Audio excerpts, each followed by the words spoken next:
Bonjour et bienvenue dans le podcast Jardin de Lumière. Je suis Anne-Gaëlle Valmy, coach holistique, auteure et conférencière. Dans ce 3e épisode, je te parle d'estime de soi, d'autosabotage et du syndrome de l'imposteur. Dans ma pratique professionnelle, je constate que malgré les succès vécus, certains clients voient du jour au lendemain, parfois même sans pouvoir l'expliquer, leur motivation s'évanouir. Ils stoppent alors net leur progression, stagnent ou régressent. Ils avaient pourtant en main tous les outils, toutes les cartes pour parvenir à leur fin et connaître du succès. Mais rien n'y faisait, ils arrêtaient le processus d'ascension, paralysés par un je ne sais quoi. Ce je ne sais quoi qui bloque le processus d'ascension, c'est la faible estime de soi. Le manque d'estime de soi se traduit par une dévalorisation de soi. On ne se sent pas à la hauteur, on ne se sent pas à sa juste place. On a l'impression d'être trop ceci ou pas assez cela. Inconsciemment, on ne s'autorise pas à vivre des succès, car on cultive la croyance limitante qu'on ne le mérite pas, qu'on ne le vaut pas. Lorsqu'une personne est chère à nos yeux et que nous l'estimons, nous l'encourageons, nous croyons en elle, nous estimons qu'elle mérite le bonheur. Nous la choyons, nous la gâtons, nous la couvrons de compliments. Nous avons beaucoup d'estime pour elle, ce qui contribue à avoir beaucoup confiance en elle. Qu'en est-il de soi? Lorsque nous avons une faible estime de nous-mêmes, nous ne nous accordons pas cet intérêt et cette confiance. Inconsciemment, notre mental dit « Je ne vaux rien, je ne m'autorise donc pas à saisir ma chance de me réaliser. À quoi bon ?» Ce n'est pas qu'on croit qu'on n'y arrivera jamais, mais en fait, on croit qu'on n'est pas assez bien pour mériter que ça nous arrive. Je répète cette phrase. On croit qu'on n'est pas assez bien pour mériter que ça nous arrive. Lorsque tu vis un succès, obtiens des résultats ou une récompense, comment te sens-tu? Comment réagis-tu? Les signes d'une faible estime de soi et d'un syndrome de l'imposteur sont les suivants. Difficulté à dire merci, répondre « mais non, ce n'est rien » lorsqu'on nous dit merci, cacher ou contenir sa joie lors d'une victoire ou d'un succès, déclarer que c'est grâce aux autres, que c'est l'œuvre des autres et qu'on n'y est pas pour grand-chose, minimiser nos efforts, minimiser l'exploit ou la victoire, refuser de recevoir un prix, une rémunération, un bonus, donner beaucoup et souvent sans limite, travailler bénévolement, donner de son temps et de son énergie sans limite, sans retenue, et refuser de recevoir ou être très mal à l'aise de recevoir. J'ai envie de te partager mon expérience. J'ai été longtemps atteinte du syndrome de l'imposteur. Je me disais intérieurement, mais qui suis-je pour prétendre à ce rêve, à ce poste, à ce projet? D'autres l'ont fait avant moi, et certainement mieux que moi. D'autres le méritent bien plus que moi. Je suis bien comme je suis, je n'ai pas besoin de plus, je peux me contenter de ce que j'ai. J'entends par là se résigner. Pourtant, j'avais confiance en moi, en mes compétences, en mon expertise, en mes capacités. Mais je ne leur donnais pas leur juste valeur. Je croyais que je n'étais pas assez intelligente, cultivée, instruite, pas assez créative, douée, pas assez bien, pas assez prête. Je me disais souvent, non, ce n'est pas le bon moment, je dois encore me perfectionner. Alors mes projets attendent, prennent la poussière, pourrissent littéralement sur place par manque d'entretien et de soins. Et un beau jour, je me suis libérée de ce syndrome de l'imposteur, de cette faible estime de moi qui provoquait ces autosabotages. Je me suis promis de m'autoriser à réussir. J'avais inscrit un mantra dans un cahier d'écriture durant 21 jours consécutifs. Ce mantra est le suivant. À partir d'aujourd'hui, je m'autorise à réussir. Je suis légitime dans tout ce que j'entreprends. Je suis brillante et je mérite le succès. Tout en faisant un travail d'introspection et de prise de conscience sur les mécanismes provoquant mes échecs répétés, les sources des souffrances que je vivais, la racine donnant naissance à cette faible estime de moi, croyez-le ou non, la magie a opéré. J'ai poursuivi avec un mantra de renforcement de ma nouvelle vérité intérieure. Le mantra est le suivant. Je n'ai rien à prouver. Je suis maître de ma destinée. Mes rêves sont grands parce qu'ils sont à ma hauteur. J'ai démarré l'écriture de mon premier livre en mars 2020, lors du confinement. J'avais travaillé très fort sur le démantèlement des croyances limitantes qui bloquaient mon processus de réalisation et d'élévation quelques mois plus tôt. Preuve que le timing divin est toujours parfait. Et parfois, mon ego revenait à la charge pendant l'écriture de mon livre et il me glissait sournoisement à l'oreille. Il existe plein d'autres livres sur ce sujet. Pourquoi perds-tu ton temps à en écrire un de plus? Pour qui te prends-tu à te proclamer auteur? Tu n'as même pas fait d'études en littérature et tu écris un livre, voyons donc.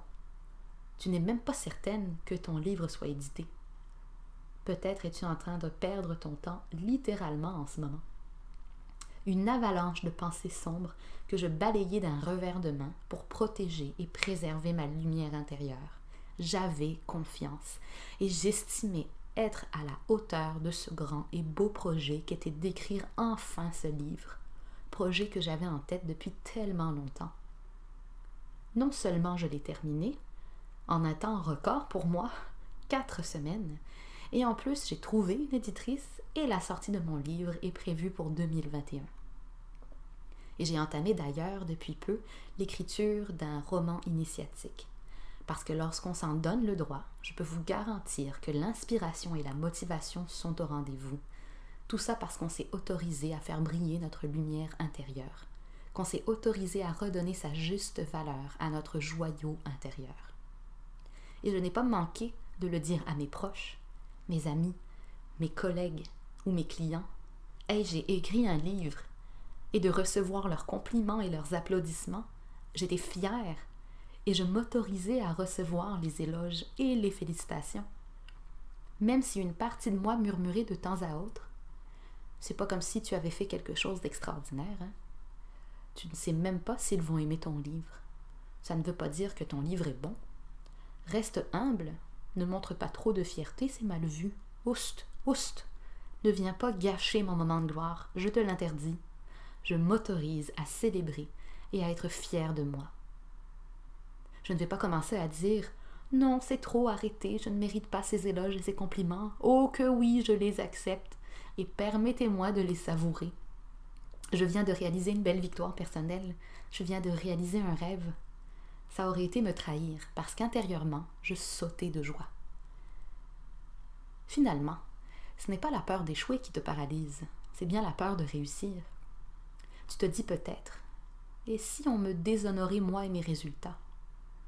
Et si on me déshéritait de mes récompenses? Et si je volais la place de quelqu'un d'autre qui le mériterait plus que moi?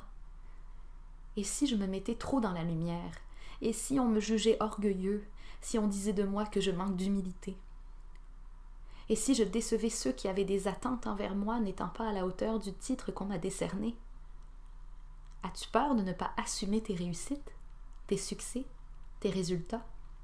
As-tu peur de trahir ceux qui n'ont pas réussi? As-tu peur de faire de l'ombre? Parce que je t'assure, lorsqu'on réussit les projets qu'on a à cœur, on brille et on éclaire le chemin. On n'éblouit pas les autres, on illumine et on fait profiter les autres de cette lumière. En arrivant au sommet de la montagne, on inspire les autres à grimper, à témoigner de la persévérance, du courage et de la volonté pour y parvenir. On montre que c'est possible. En fait, c'est presque un devoir de s'autoriser à réussir. Parce qu'en refusant le succès et en choisissant d'abandonner, donc en choisissant l'échec, on prive nos proches, nos amis, notre famille, notre entourage de croire et d'espérer que c'est possible. Lorsqu'un projet te tient à cœur, que ce soit un retour aux études, une reconversion professionnelle, une création d'entreprise, un défi sportif, une perte de poids, une guérison, une amélioration de ton alimentation, tu feras tout ce qui est en ton pouvoir pour réunir les outils nécessaires à la réalisation de ton projet. Et tu rencontreras les personnes ou les opportunités te permettant de te propulser dans ton projet. Mais la décision te revient à toi seul. On ne peut pas te forcer à passer à l'action et à persévérer. Et il n'y a pas de petits projets ou de petites actions.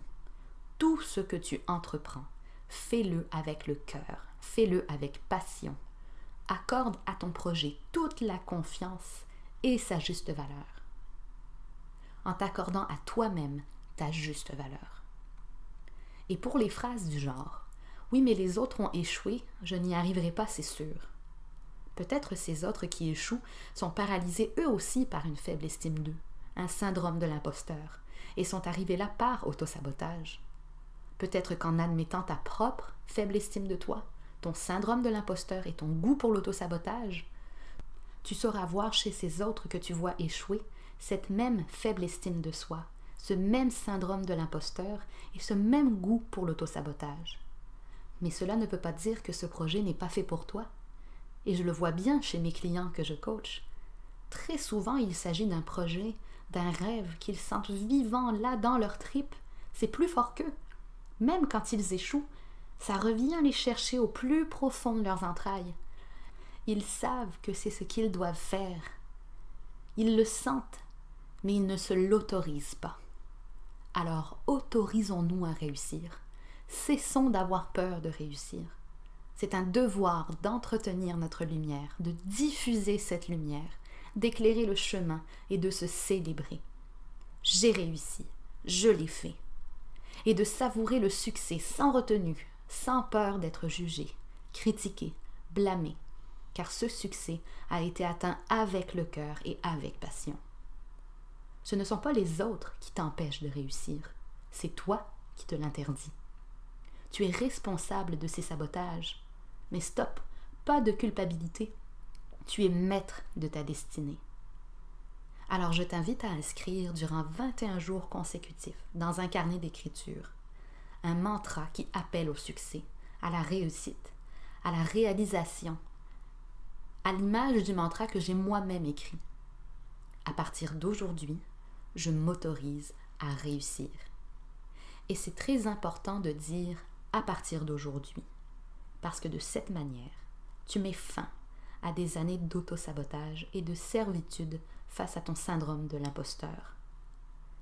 À partir d'aujourd'hui, autorise-toi à réussir et souviens-toi, tes rêves sont grands parce qu'ils sont à ta hauteur. Belle et lumineuse journée. Namasté.